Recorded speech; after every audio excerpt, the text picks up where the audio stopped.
Hello students, welcome back to virtual physics classes. आज की class का टॉपिक है electric field due to a dielectric sphere placed in a uniform electric field. Basically हमें यहाँ uniform electric field में एक dielectric sphere को रखना है और value of electric field calculate करनी है इस डाइलेक्ट्रिक स्फीयर की वजह से। ठीक है, टॉपिक समझ आया तो हम लेक्चर स्टार्ट करते हैं। क्या करें, देखो हमें यूनिफॉर्म इलेक्ट्रिक फील्ड के अंदर डाइलेक्ट्रिक स्फीयर लेना है, तो हम यहाँ पर क्या करेंगे, एक यूनिफॉर्म इलेक्ट्रिक फील्ड डिफाइन कर देते हैं, जो कि मैंने ई नोट डिफाइन किया है। ठीक है, इसमें एक डाइलेक्ट्रिक स्फीयर को रखना है, तो ये एक कैपिटल आर रेडियस का डाइलेक्ट्रिक स्फीयर हमने ले लिया, जो कि रखा हुआ है कहाँ पे, इलेक्ट्रिक फील्ड के अंदर। अब देखो इलेक्ट्रिक फील्ड के अंदर डाइलेक्ट्रिक स्फीयर को रखे तो क्या होगा, ये डाइलेक्ट्रिक मटेरियल या डाइलेक्ट्रिक मीडियम क्या हो जाएगा, पोलराइज्ड हो जाएगा। तो आप यहाँ पे क्या बोलोगे, जैसे हमने डाइलेक्ट्रिक स्फीयर को इलेक्ट्रिक फील्ड के अंदर रखा तो ये जो डाइलेक्ट्रिक स्फीयर है वो क्या हो जाएगा, पोलराइज्ड हो जाएगा। और पोलराइज्ड कहाँ होता है, इन अलोंग द जेड डायरेक्शन। ठीक है, और जो हमने एक्सटर्नल इलेक्ट्रिक फील्ड अप्लाई किया था ए नोट, वो भी कहाँ है, अलोंग द जेड एक्सिस। यहाँ तक समझ आया। ठीक है, अब देखो पोलराइजेशन की वजह से यहाँ जो आपका डाइलेक्ट्रिक मटेरियल था वो पोलराइज्ड हो गया, तो पोलराइजेशन की वजह से value of electric field inside and outside अलग होगी अप्लाइड इलेक्ट्रिक फील्ड से। ठीक है, और वो ही हमें यहाँ पे कैलकुलेट करनी है। फंडा पकड़ आया क्या आपको, मैं रिपीट करती हूँ। देखो बेटा, इसके लिए हमने क्या करा है, जो क्वेश्चन में पूछा है हम वही कर रहे हैं।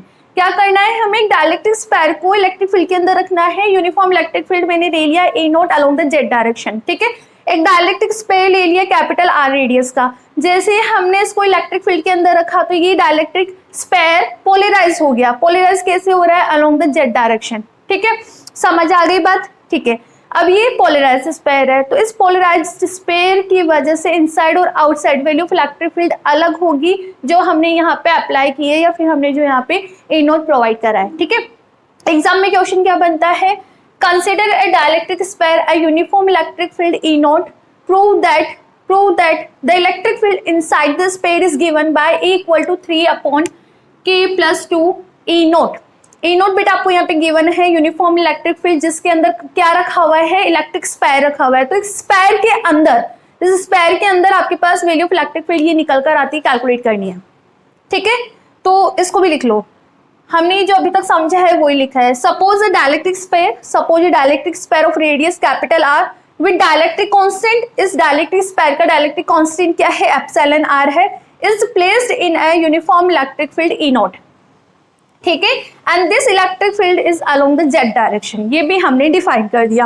And due to this field, इस फील्ड की वजह से जो डाइलेक्ट्रिक स्फीयर है वो क्या हो जाएगा, गेट पोलराइज्ड हो जाएगा अलोंग द जेड एक्सिस के along. So the resultant electric field inside and outer side of the sphere will be different from E naught. ये लिख लो। इसके बाद हम आगे वैल्यू निकाल लेते हैं। Now we calculate the value of electric field inside the sphere, outside the sphere and at the sphere. देखो इस लेक्चर को अटेंड करने से पहले इस प्रीवियस वाला लेक्चर आप जरूर अटेंड करना। एक पोलराइज्ड स्फीयर की वजह से इनसाइड, आउटर साइड और सरफेस पे हमने value of electric field calculate की थी, वो मैं यहाँ डायरेक्ट यूज में लूंगी। क्यों, बिकॉज आपका ये जो स्फीयर है वो पोलराइज्ड हो चुका है। ठीक है, तो inside polarized sphere, value of electric field, outer side और सरफेस, ये मैं ऑलरेडी कैलकुलेट कर चुकी हूँ लास्ट लेक्चर में, तो वो तीनों ही वैल्यूज मैं यहाँ पे डायरेक्ट यूज में ले लूंगी। ठीक है, उसके बाद हम जो रिजल्टेंट इलेक्ट्रिक फील्ड निकालेंगे उसके अंदर वो वैल्यूज पुट कर देंगे। पहले आप यहाँ तक लिखो, उसके बाद आपको समझ आ जाएगा बेसिकली हम यहाँ पे करने क्या वाले हैं नेक्स्ट स्टेप में। नाउ अब हम कैलकुलेट करते हैं value of electric field inside the polarized sphere. First आप डालो value of electric field inside the sphere। बताओ क्या होगा, वेक्टर सम ऑफ, क्या होगा ये, vector sum of applied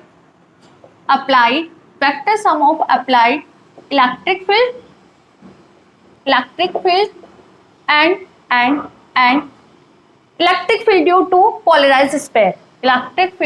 electric field due to polarized sphere. ठीक है, एक मिनट मार्कर चेंज कर लूँ मैं। देखो इधर, तो हम यहाँ पे ई क्या रिप्रेजेंट करेंगे बेटा, एक्सटर्नल हमने ये अप्लाई किया था, और एक डाइलेक्ट्रिक स्फीयर की वजह से, पोलराइज्ड स्फीयर की वजह से इनसाइड इलेक्ट्रिक फील्ड कितना होता है, ई पी से डिफाइन कर रही हूँ, विच इज माइनस का पी अपॉन 3 एप्सिलॉन नॉट। ये वैल्यू कहाँ से आई है, इसका आपको कंप्लीट डेरिवेशन लास्ट लेक्चर में मिल जाएगा, इससे प्रीवियस वाले लेक्चर के अंदर मिल जाएगा। तो पुट कर दो ई नोट, ये पुट करो क्या है माइनस का p upon 3 epsilon note. p यहाँ पर क्या होता है बेटा, पोलराइजेशन। p यहाँ पर क्या होता है, पोलराइजेशन। और पोलराइजेशन क्या होता है, क्या होता है पोलराइजेशन की वैल्यू एप्सिलॉन नोट जाई और ई इन, जो आपने यहाँ पे अप्लाई किया है, ठीक है, जो आपका यहाँ पे कैलकुलेट होकर आ रहा है, ठीक है। ये भी आप ई इन लिख दो, ई इन मतलब हम इनसाइड द स्क्वायर कैलकुलेट कर रहे हैं। ये वैल्यू मैं यहाँ पुट कर दूं तो ई इन आपका कितना आएगा बेटा, E naught minus epsilon naught जाई E in is divide by 3 epsilon naught. Epsilon naught से एप्सिलॉन नोट कैंसिल हो जाएगा, ठीक है, एप्सिलॉन नोट से एप्सिलॉन नोट कैंसिल। आगे इसको सिंप्लीफाई करें, इसको मैं इधर लेकर आऊंगी आरएचएस साइड से एलएचएस साइड में, तो ये वैल्यू पॉजिटिव हो जाएगी, जाई E in is divide by 3 equal to E naught. बताओ कोई डाउट है क्या, अपने को तो ई इन निकालना है, निकाल लोगे ना, कैसे निकाले, ई इन में कॉमन ले लूँ तो आपके पास अंदर क्या रहेगा 1 प्लस जाई is divide by 3 equal to E naught. Clear है, इसको आगे सिंप्लीफाई करो आप, कैसे सिंप्लीफाई करें आगे इसको, आगे देखो एलसीएम ले लो तो ई इन आपके पास कितना आ रहा है 3 प्लस जाई is divide by 3 equal to E naught. Clear है, तो ई इन आपका कितना निकल कर आ रहा है बेटा यहाँ से, ई नोट 3 अपॉन 3 प्लस जाई, ठीक है। और जाई को हम क्या लिख सकते हैं, वी नो जो जाई है वो आपका क्या होता है एप्सिलॉन आर माइनस 1। तो पुट कर दो तो ई इन आपका कितना आएगा यहाँ से, ई इन निकल कर आ रहा है E naught 3 upon 3 plus epsilon R minus 1, ठीक है। तो ई इन आपका कैलकुलेट होकर आ गया यहाँ से E naught 3 upon epsilon R plus का 2। क्या क्वेश्चन में यही वैल्यू थी, क्या क्वेश्चन में यही वैल्यू थी, यही था ना आंसर, तो लो आपका आंसर आ गया। बेटा यहाँ से वैल्यू पोलराइजेशन निकाल लोगे क्या, कैसे निकाले वैल्यू पोलराइजेशन, देखो कैसे, P आपको क्या पता है एप्सिलॉन नॉट जाई ई इन, तो ये जो हमने कैलकुलेट करा है वो पुट कर दे तो P हमारा यहाँ से निकल कर आ जाएगा। तो वैल्यू पोलराइजेशन भी आ गई विच इज एप्सिलॉन नॉट जाई E naught 3 upon epsilon R plus 2। This is value of polarisation. तो इस तरह से डाइलेक्ट्रिक स्फीयर के इनसाइड हमने इलेक्ट्रिक फील्ड की वैल्यू कैलकुलेट कर ली, जो कि आपका E naught 3 upon epsilon R plus 2 निकल कर आ रहा है, वैल्यू ऑफ पोलराइजेशन ये निकल कर आ रही है। राइट डाउन करो, उसके बाद सेकंड केस की बात करते हैं। नेक्स्ट आप हेडिंग डालो value of electric field, second case लिखना value of electric field outside the sphere, outside the sphere क्या होगा, vector sum of applied electric field and due to polarise, वो मैंने ई प्राइम से डिफाइन किया है, ठीक है। ई प्राइम यहाँ पे क्या है, due to polarized sphere, value of electric field, ठीक है। और इसकी वैल्यू ये देखो हमने यहाँ पे राइट डाउन कर रखी है, ठीक है। तो कर दो वेक्टर सम, आपके पास ई कितना निकल कर आएगा यहाँ से, E naught plus E prime ये रहा 2 P R cube cos of theta is divide by 3 epsilon naught R square R cube, ठीक है, प्लस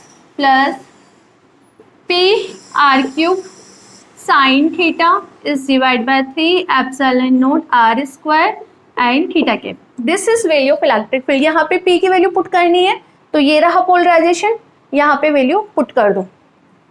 चलो इसको और आगे सिंप्लीफाई कर देते हैं, equal to E naught plus 2 P यहाँ पर ये रहा, बेटा ऐसा करते हैं इसको भी अपन लिख लेते हैं एप्सिलॉन आर माइनस 1, तो ये पूरी आपके एप्सिलॉन आर की फॉर्म में हो जाएगी, ठीक है, okay.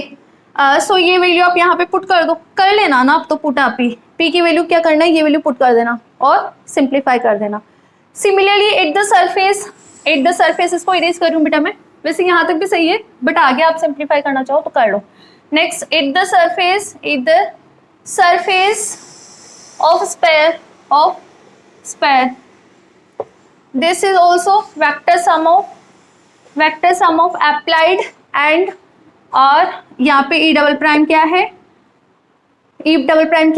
Electric field due to polarised sphere की वजह से, वो मैंने वहां पे राइट डाउन कर रखी है। ये तीनों वैल्यूज कहाँ से निकाली है, इससे प्रीवियस वाला लेक्चर आप अटेंड कर लो, वहां पे इन तीनों वैल्यूज का कंप्लीट डेरिवेशन सिंप्लीफाई कर रखा है। तो this is E note 2p, exam में आता है तो ये वैल्यू आपको लैंड होनी चाहिए, ठीक है, p sin theta upon 3 epsilon note theta cap. ये रहा आपका answer, electric field at the surface of this sphere, ठीक है। तो देखा आपने किस तरह से हमने इनसाइड, आउटसाइड और eight the surface value of electric field निकाली जब एक डाइलेक्ट्रिक स्फीयर को हम यूनिफॉर्म इलेक्ट्रिक फील्ड के अंदर रखते हैं, ठीक है। मिलते हैं नेक्स्ट लेक्चर में, थैंक यू।